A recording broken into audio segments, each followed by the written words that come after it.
This meeting is being recorded. Really?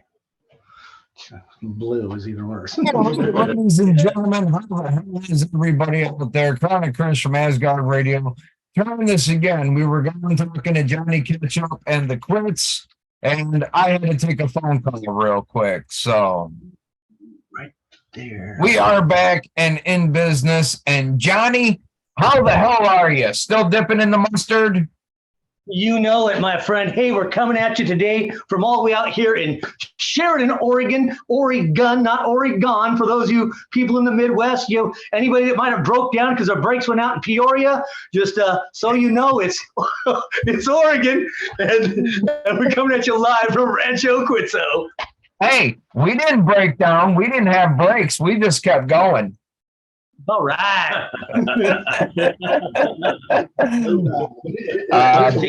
Let me think. I think it was 300 and something miles with no brakes on the truck. And I didn't tell my wife until we were at the last 5 miles.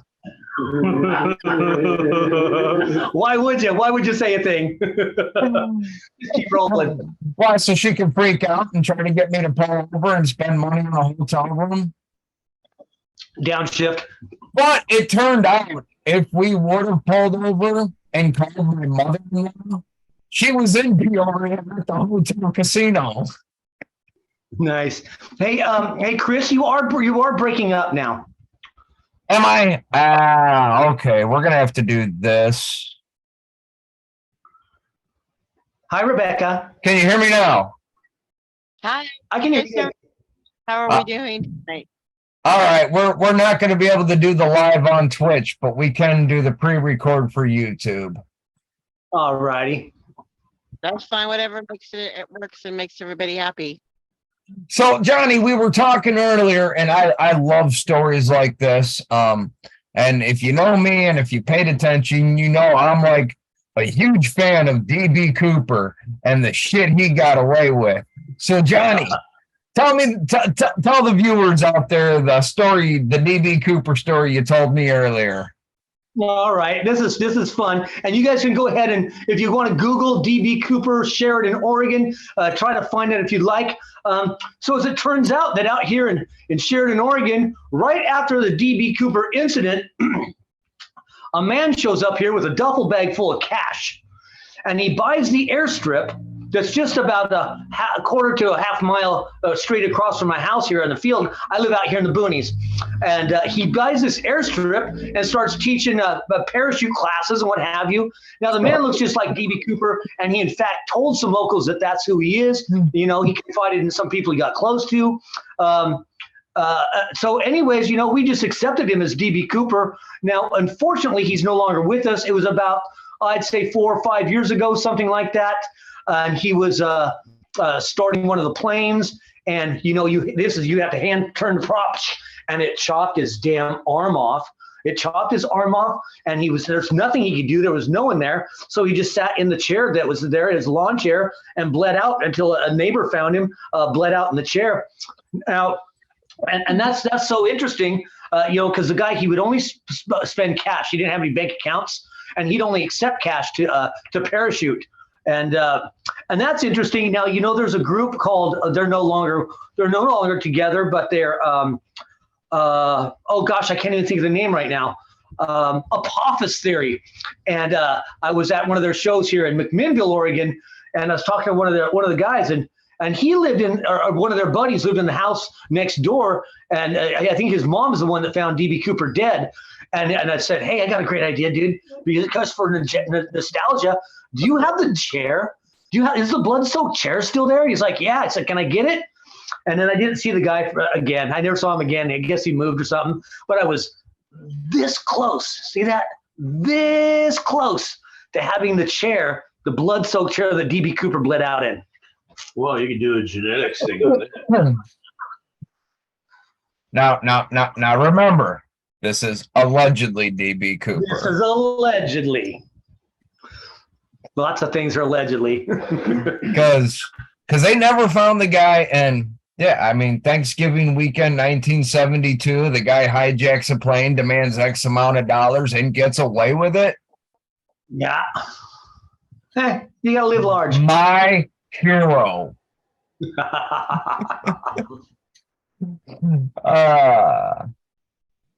What do you got for me? Yeah, what do I got for you? What do you got for me, man? I mean, I heard you guys jamming out, and any new music, any going on tour wise? Well, we've got all kinds of plans. We do have one new song that will be on the new album. I was just digging through and found a plethora of other songs that I've written that I think I'd like to at least give a shot at putting music to. We're not going to do a lot of shows this year, I don't think. I think we're going to focus on getting that new album written, get in the studio, get that new album out there. If everything works out right, we're going to get into some vinyl. That would be nice. I'm interested in, indeed, I'm interested in doing an A-side, B-side with another group if they're interested in that. Maybe do some 7-inch.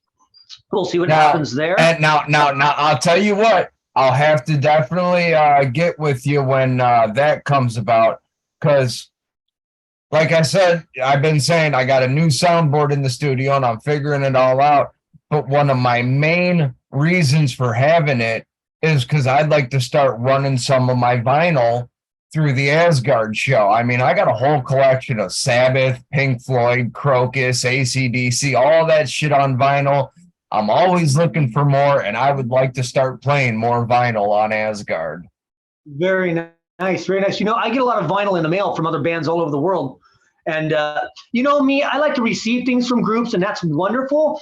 But I know I'm not going to live forever, and I can only enjoy it so much. So occasionally what I'll do is I'll find someone that I like.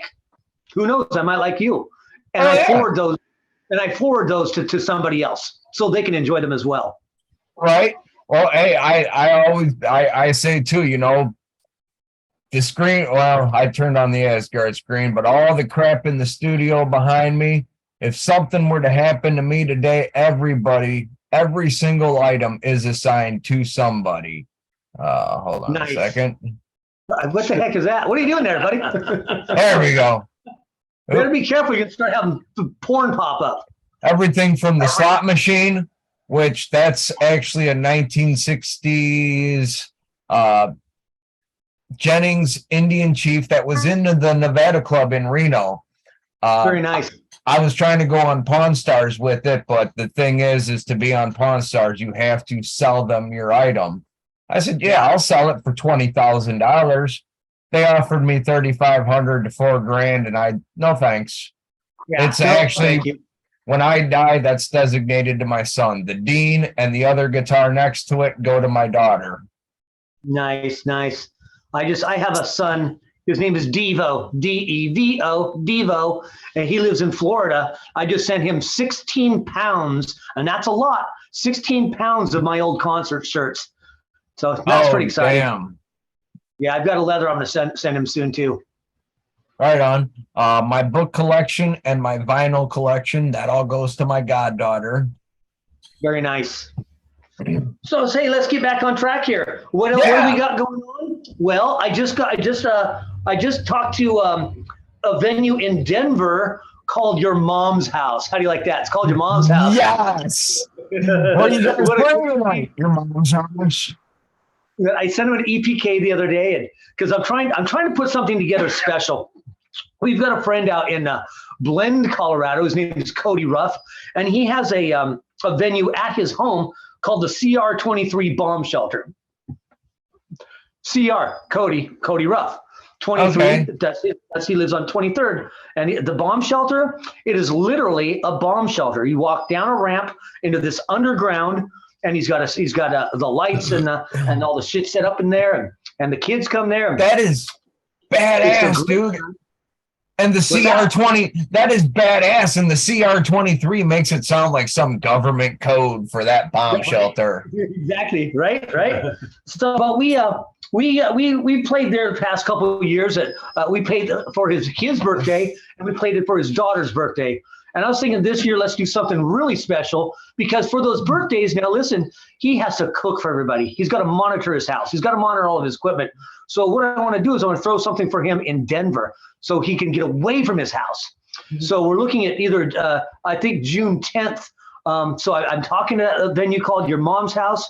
I'm not sure who we'll have with. I'll let them know, we can pull a show together. do this nice thing. And well, why if it's on Saturday night, maybe Friday we'll play somewhere along the way. I don't know. Maybe Friday we'll just go all the way to Cody's house and play the bomb shelter. Maybe we'll just play Cody's house one night and then drag him off to Denver the next night and do the bigger show. I'm not sure who or what is going to be with us. I'm certainly hoping that Velka Curva is going to join us. But I'm also talking with Phoenix Rose of Cryptic Writings. It's a female-fronted Megadeth tribute band. I'm not big on tribute bands, but hell, if you got to go with one, why not go with a female-fronted Megadeth band? See now that little spots in Colorado, that would be a tour I'd love to be a driver for. Well, we're heading to your mother's bedroom, and then we're going to the bomb shelter. My New Year's resolution is bomb shelter. It's great stuff. And Cody is such an awesome dude. Oh, great. He puts everybody up at his house. And it's just, you get there and he's got like 3 barbecuers going. And it's just such a wonderful, wonderful time. And we're just blessed to have met him. Big horn Yeah. movie nerd. Yeah. Hey, Jose, Toki, why don't you come on over in here? And I'm going to switch out for a moment here. And we're going to get Toki. You guys chat, and then we'll revoke these other friends over here. From Death Clock? Before we get into this, now this is very important. I am the only original member and the founder of this band.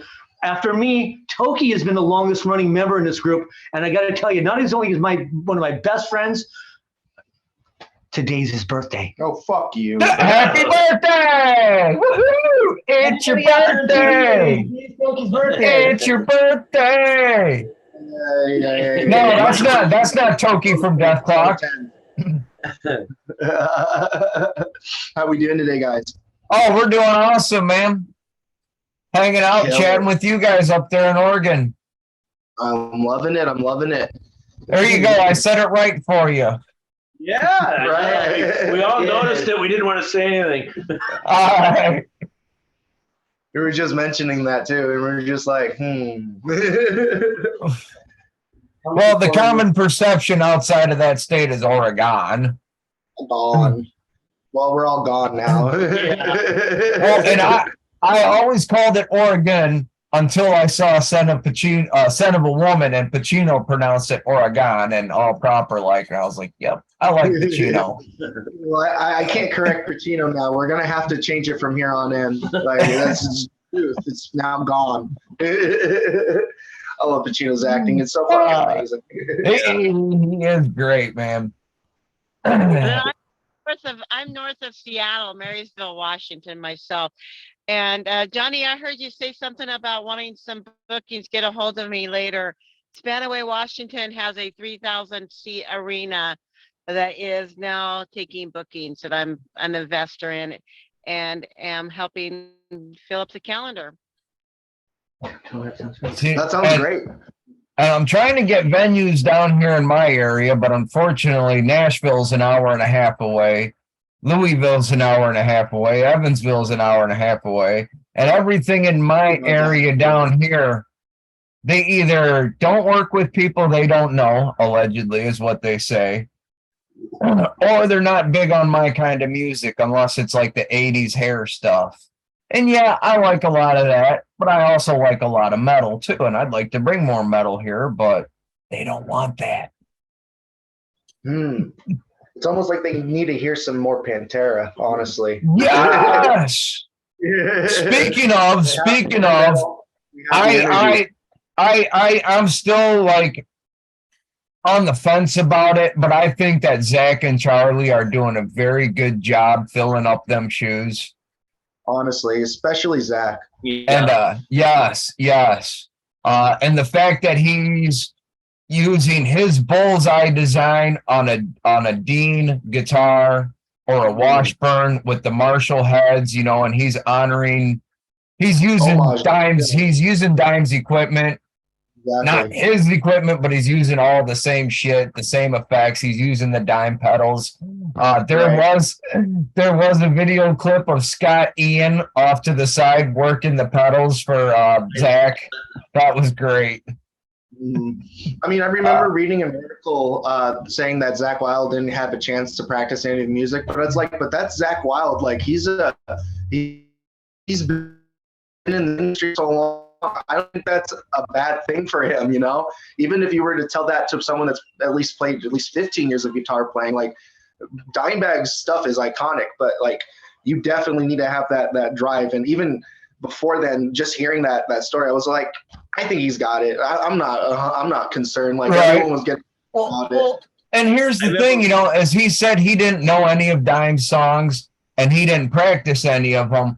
But I was sitting there wondering, like, how were you friends with Dime forever, but you don't know how to play any of his shit? That don't make sense, buddy. It doesn't. It really doesn't. It just almost kind of has like that subliminal message behind it. But for me, it's just like, it makes sense because it's like, you know, you got to give him his credit. Like if he were to play exactly like Zach, then people would be like, oh, he's posing as Zach. So like for this opportunity for him now, especially now having that opportunity being so close to Zach, now having that the opportunity to show how close he was to Zach and how like intertwined they were, not by playing the same songs, but by, you know, as musician to musician, like that's pretty badass. And like, I'm pretty excited to actually be able to get a chance to see them live and see how it goes. Right. Well, and due to his obligations with Pantera, Anthrax is currently looking for a fill-in for Charlie Benante. Okay. So any drummers out there looking for a gig, I mean, you can always audition for Anthrax. All right, everyone, listen up. So I remember reading an article recently about how Zach had to use a noise gate for the first time because Dime had such a high gain distortion. Because we all know how Zach is like very overkill, like on his pinch harmonics, and the fact that when he was trying to play like Dime, his signal was like so hot that he had to use a noise gate for the first time. Yeah, he was peaking. Yeah, I mean, well, and I've heard from people that have played guitar for years and know that shit. Fucking Dime is one of the hardest people to mimic and get it right. Mm-hmm. But yeah, he's doing a good job of it. Yeah. How old were you guys when you started playing music? Yeah. So Johnny's the original member of the Quits. How did you guys all meet up? So for me, my first audition with the band was kind of a bizarre one because I was still kind of working in fast food, and it just kind of got to a point where I just wanted to move away from that, and I had an opportunity to meet Johnny, and first off, Johnny honestly kind of threw me off.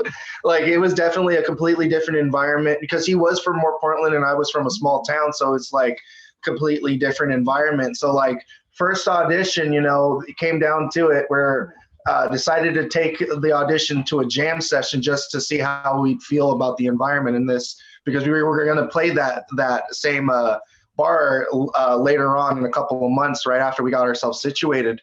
And the first encounter, you know, we were having a little bit of an altercation, and Johnny went for a quick jab at someone and they fell on the ground. And I was like, well, that's a great first audition, you know? And from there on in, I was like, these guys are dangerous. So I've been very afraid to say no, but it all works out. Like we've had a really, really, really great time together. And like, we've had a lot of ups and downs, a lot of members leave, and I'm just being very committed to stay with the band just because at this point in time, you know, I really do like music and I like the direction my music has been taking the band, and I know we're going to be doing really, really amazing things later on, and just more to come from me. Right on. Right. That's So, awesome. They call me Andromeda, even though I haven't thought of a stage name for myself yet. Wait, they call you what? I play bass. I've been in a band for about a month now. I've known the Quits. I've known Johnny for about 2+ years. I used to go to his shows. And then he messaged me out of the blue, hey, you want to play bass in my group? We got a show coming up down at the Whiskey in Vegas. And I'm like, sure. And so I'm a drummer by trade, but I've been playing drums professionally for over 20 years, but I can play rudimentary bass, and I don't do anything fancy, but it's punk music. It's just all energy and attitude anyways. And so I came I came down for an audition. I came down knowing about 7 songs, and then a couple of them I had to go over, but I was able to play a whole set the first time I showed up, and because I've always been a fairly fast learner, so I'm pretty there. Hey, and I'll tell you what, man, I've been trying to play guitar for years, and I got 3, maybe 4 chords down and a couple of different things, but nothing major, nothing really good on guitar. But recently, a bunch of guys I work with, they all play guitar and stuff. And one day I decided to take my electric guitar and my bass into work. And I start plucking out just basic bass lines that are in my head. And the one guy, what is that? I don't know. It's something in my head. I just go with it. And then all of a sudden he starts strumming out rhythms to my bass line. And here we go with something. I don't fucking know. But bass is a lot of fun. Oh, yes, I do have a lot of fun playing the bass. It kind of allows me to step out of my comfort zone because, again, I'm a drummer by trade. And so kind of stepping out behind the drum set is kind of a little bit of a challenge for me because I'm not the most outgoing person. I just kind of keep to myself, and I just like to play and rock out. All right. But it Trying to get there you go. Kind of forces myself to engage a little bit more than what I'm used to, and then I have fun just doing it. It's cool. Right. There's a good angle on it over there in the corner. Nice. The wife told me not to get any more guitars, so a couple of days later I brought that home, and she said, "What is that?" I said, "Well, it's not a guitar." well, see, fortunately, my wife and myself are both gear whores, so there's no such thing as too much gear. Right. I own about 6 drum sets. I own about 3 basses, about 4 amps. I own a lot of shit. And again, it's awesome when you kind of have a partner who's like, there's no such thing as too much music gear. Right. Well, and I mean, every single guitar I have, I can tell you who I got it from or where I found it at. Like the Dean Dime, I was at work. I was actually getting ready to get off work, and I got a notification from Facebook Marketplace that a guitar was for sale. And I opened it up, and the guy wanted $100, and I'm like, dude, I got 75, and I can meet you in the next 10 minutes at this gas station on my way home from work. And he's like, okay, yeah. Met him at the gas station and picked up the Dean Dime for $75. Oh yeah, I just scored a Thomas Star Classic the other day. It's like someone who just needed to move, and they needed to move now, and they didn't have time to sit on it. So this is usually $1,000 drum set that they decided, hey, I need to move now, and they just sold it for $300. And dude, you can't go wrong with a Thomas Star Classic at all. Hold on. Hold on, something just happened. I just lost all sound. And it was just getting good. Yeah. Oh, there we go. All right. All right. Now I'm going to introduce you to Durango, our drummer. How you doing there? I was the vocal sitting here when we first started, but yeah, I'm the drummer. They call me Grandpa. I'm 71 years old. 93 years old. I've been rocking most of my life, but having other jobs and raising families and stuff like that. So in college and after college, I was just doing regular rock and roll and, into the Hendrix and all that stuff. And then decided to raise a family and did all that. So I always had a drum room, and that's where I kept my gear, and I could run home or do whatever I wanted to. I jump on the kit and just go crazy for a while. And in fact, I was in a regular neighborhood. I lived in a cul-de-sac, and my drums still could be heard when I opened the window up and I wanted to get some fresh air as I was going crazy across something. And my eyes generally close when I play. So I opened them up after about 15 minutes of playing, and the neighbor lady was in front of me and she's waving her arms and shit like that. And I'm going, what the fuck?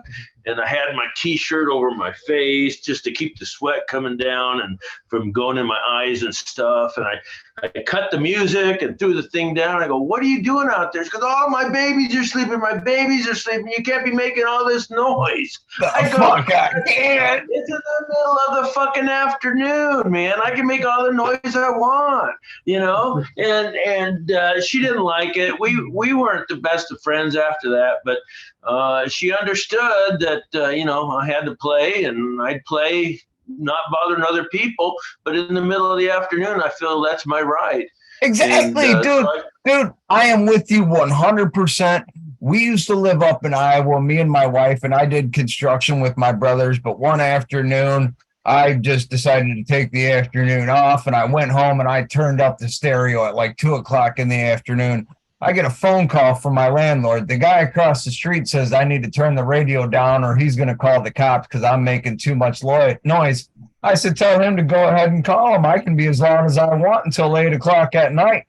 Went out to the garage, grabbed 3 air compressors, lined them up on the sidewalk out front, plugged them in, turned them on, opened up the air valves, and went back inside, turned up the radio. Maybe you should have been recording that. I used to be really into, I've always worked metal crafting, metal work, and not necessarily played a lot of metal, but just regular, like you mentioned before, just the 80s rock and roll and all that stuff. But right. I just have always heard rhythms and just about everything that I come across. And we have a lot of automatic machines, and with the servos going and the pneumatics popping off valves and welding guns coming in, and everything gets a system. And I sit there, I would be in my office and I'd hear this stuff all the time. And I've always wanted to make a compilation of all these. And I know, Pink Floyd kind of tried it and everything else, but I mean, really get into all that percussion. No, straight up. What kind of metal work did you do? Oh, I did all kinds of, I'm basically, welder, fabricator. I'm a machinist. Right on. Same here, dude. I actually work for a company called Bruco, and we build industrial sawmill equipment. A guy on the plasma table cuts them out on the plasma tables, and then he passes them off to me, and I grind them down and clean them up, get them ready for welding and painting and whatnot. And then when I get that shit done, they either go to the builders and they get billed, or they go to the machine shop. When I got nothing else, I'm either in the machine shop with them, or I'm building on a welding, doing that kind of shit, assembly, whatever, fucking. But you just got me thinking, walking through the place, there are so many rhythms, the wave going around on the roller, boom, boom, boom, boom, boom, boom, and oof. Okay, I lost you for a second. But yeah, I mean, you could really, and I hear that all the time. It's just like I saw Johnny talking the other day, and I don't know if he was talking to himself, but he was telling somebody how he likes to create music. And he says, here, do you hear anything? So get off the microphones and everything else. And he's sitting there picking up sounds that are the fuzz, the background noise to just open mics. And he's hearing different things. And this inspires him to come across with some of his lyrics and some of his other stuff. It's probably just white noise that frees up his mind, But, we all got something different. And I just retired at 71 years old. I just retired from Kershaw Knives. I was a CNC machinist at Kershaw Knives. And, that's all we did is make knives. And I finally said, enough of this shit. And right about that time, in fact, before I retired, I was looking for retirement. Johnny actually, my electrician got a hold of me and said, hey, there's a guy you have to get a hold of. His name is Johnny. They just lost their drummer and they're looking. So give this guy a call. He's really networked and, he knows a lot of people. So I called him up. I came down here, I auditioned. And he said, well, we'll let you know Thursday. Well, so I'm sitting around and Tuesday comes along and I get a call. So it's 2 days early and he says, hey, you got the job, so I go, cool. I play rock and roll and stuff like that. And I just absolutely love the energy. I mean, you can call it punk or party punk or whatever we do, but I just dig the sound that we do. I mean, I'm just addicted to it. And I retired on July 5th. And so I've been here since then, not in Johnny's house. Wouldn't want to be there for very long. But, but to come here and practice and have fun, I mean, that's what it's all about for me. I'm just starting another phase in my life. I mean, at 71, I'm going, fuck, I want to just play music like I've always wanted to do, not worrying about, this and that and the money coming in and paying the bills and all the other crap. I just want to play. And it's the concussion, the percussion that makes it all real for me. And that's all I want. And, our last gig, super thing, in Whiskey A Go-Go in LA. And we did it right. I mean, we did it right. The video comes through. Man, I loved it. It was like after all these years of playing different venues and stuff, I mean, it's just like I felt like I hit the epitome. So, that's basically my story. I'm away from the real job stuff and just doing stuff that I want to do and I like doing. Right on, dude. Hell yeah. I feel you, man. That's the way I like to see things. I fucking get up, go to work. But while I'm at work, I'll turn on Spotify or YouTube. And if I hear something come through the playlist I haven't heard before, I'll go over and write the band down, check it out later, and come home from work and fucking this radio, all this, that's just my hobby. Yeah. So, well, I would have a terrible habit. And of course, my wife knows it, but I would be listening to like songs on the radio when I'm driving from work or something, and all of a sudden something comes across. I go, oh God, I've always wanted to play to that. So I'll run in the house, I'll bust through the door, I'll go into the drum room, I'll crank on the stereo, all within about 2 seconds, and get the dang thing cooking. And I just got to sit down and play to it. Like, for instance, I haven't heard that song forever, and I just got to play it. So yeah, It was, the neighbors would see me come streaking into the house. So, I just got to play. When I get that bug, I got to play. Hell yeah. I feel you, man. Sometimes, and I'll play, if I get a rhythm in my head, I'll play it on a fucking kazoo. I got, I straight up, I carry a kazoo and a harmonica with me everywhere. If I get a rhythm, I just start playing it. I don't care. Well, and I'm not a musician.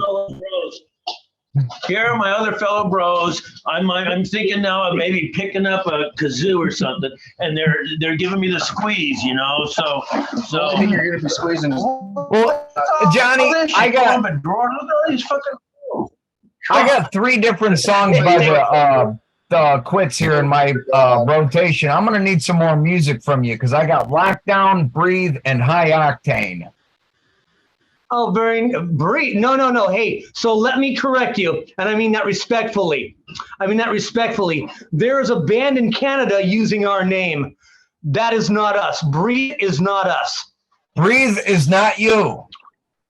No, Breathe is not us. We have copyright trademark in the United States, and this group in Canada is using our name. I'd like them to not do that, but whatever. They're a funk rap kind of thing going on. No, that's not us at all. But let's step back a moment about you and your kazoo. Hey, Mr. Kazoo. Yeah. Look at that. Look at this. Look at this big box. My mother left me this box. Look at this. Watch. The echo. Watch. Nice. Now look at the size of this. Holy crap. Look at the size of this monster. Oh, that is a beast of a harmonica.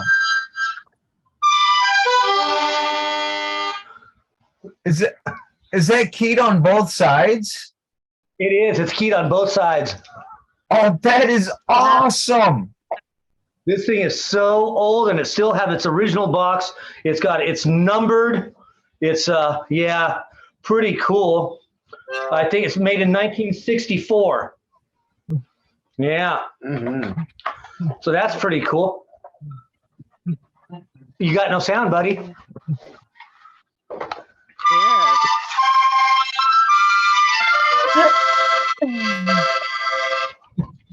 See, Ka-ching. Boom. Hey, Chris, you don't have any sound. I don't have any sound. Were you playing your harmonica? Yeah, you could. Oh. Yeah, we didn't hear it all. Hey, Rebecca, let me talk to Rebecca for a moment. All right. Hey, Rebecca. Yeah, hi, Johnny. Hi, how's it going? How you doing? It's good. Yourself? It's awesome to see you. Good to see you too. So, what was the craziest thing or weirdest thing a fan did? Unfortunately, Rebecca, you're breaking up so badly that I can't understand what you're saying. So, but let me say this to you. The venue you were talking about and getting some bands together, sister, we are with you. We are with you 100% of the way, and let's all work together. And so, Chris, you might not know this, but Rebecca and I, we talk often. We text or message each other back and forth often and try to work out things for shows and what have you. And I turn her on to music. She turns me on to music, and that's pretty cool. She's pretty close. She's in the I believe she's in the Seattle area. But you know, Rebecca, you are just a gem, and you've got so many people that absolutely love you. And I'm just excited to see what this new year is going to bring. Hell yeah! Me too. Thank you. I've been having a great time. I love your music, and I love all your feeds. You always make me crack up on a lot of your feeds. They're so funny. That's why I do it. That's why I do it, to get the smiles. Her question, I caught it. I knew what she was asking. She wanted to know what's the weirdest or strangest thing a fan has ever given you. Given us. Like as a gift. Or what's the best gift a fan has ever given you? Oh, you really want to hear? Wait right here. I'll be right back. Drugs. Go ahead, talk. Go ahead, talk. Sex. Rock and roll. Banners. I like the banner ones. We actually usually when we do banners and stuff like that, we actually get a lot of the other bands to sign it on top. So usually, oh yeah, that's what you got. Oh fuck. Yeah. I'm not going to go into too much detail, but a young lady left this here. Oh, wow. Recently used. She came all the way from California. Bondage mask. Yeah. She came all the way from California to one of our shows because we host shows here in the backyard. We got a little stage out there, and let's see if we can get a good shot at it. It's kind of distorted. How about some Pooch light? out the face a little bit. There you go. But we have a stage in the backyard, and we do shows there, and so that was an exciting evening. Like I said, I won't go into too much detail, but have you ever had somebody fall asleep because they did too many drugs while they're giving you head? Well, Wow. well, I have, and that was interesting. But we're still really good friends, and it's awesome. You know, here, my home is not just my home, and it's not just where we practice and gather to have a good time. But we also call it Rancho Quitzo, of course. Why not? Rancho Quitzo, and we have a stage out back, and we have groups come and play, and from all different kinds of music.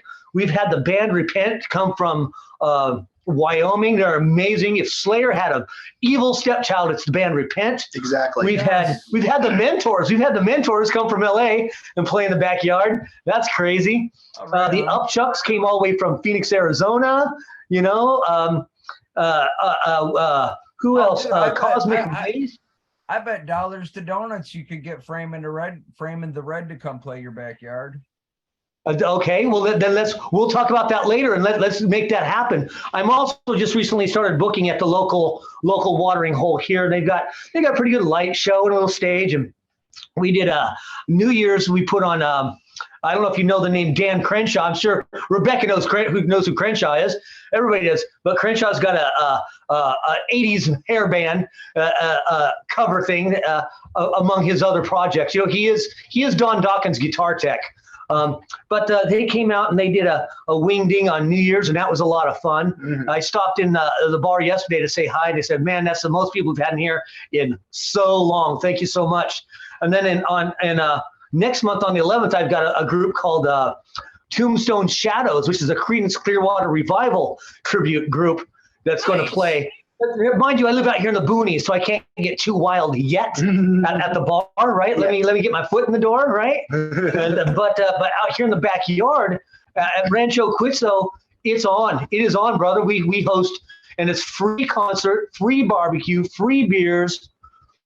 There's plenty of room for tents if you want to set up tents. It's just, and it's just a blast. And I open my home. To, you know, I do own a porta potty, but I just let people come in the house, and if you need somewhere to crash, bring your pad or whatever, sleep on the floor, bring a tent. It's pretty cool. Right on. Hell yeah. Fucking if I come up to Oregon, I might have to come check you out. Hell yeah. You think, do you fish? Do I fish? Yeah. Bear shit in the woods? Well, there you go.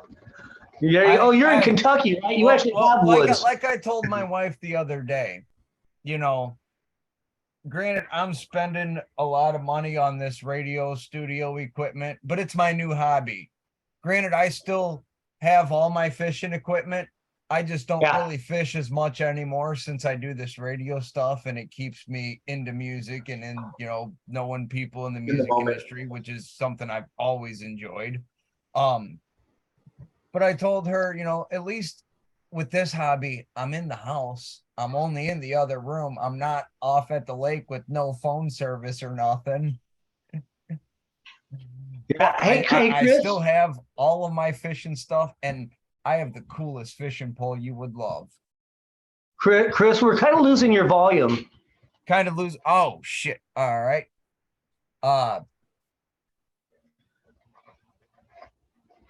I'm the same way, though. Yeah, I've got tons of fishing gear. You know, here in the Pacific Northwest, we do salmon, steelhead, and sturgeon.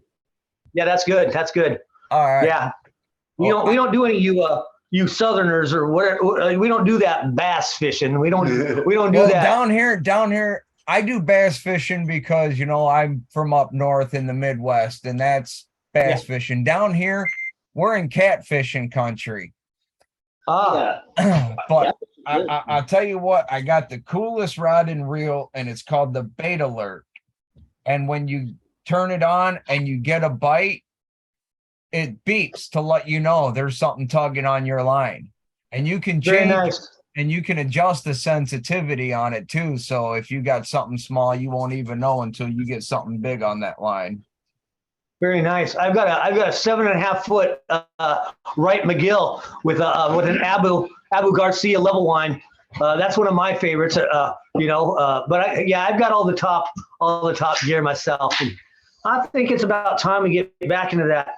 You know, I've got I got injured. I got injured back in August, and I've got a settlement coming, and I'm trying to figure out something awesome to do for the band and with the band.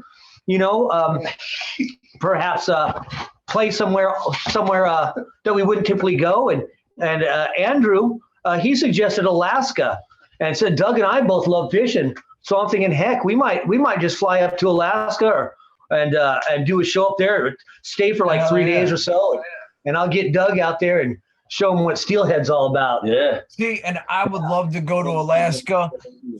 Personally, I would prefer to take a boat to Alaska. Unfortunately, I can't take a boat to Alaska. You mean take a boat for you to use or get there by boat? To get there by boat. Why can't you? Because I can't touch Canadian soil.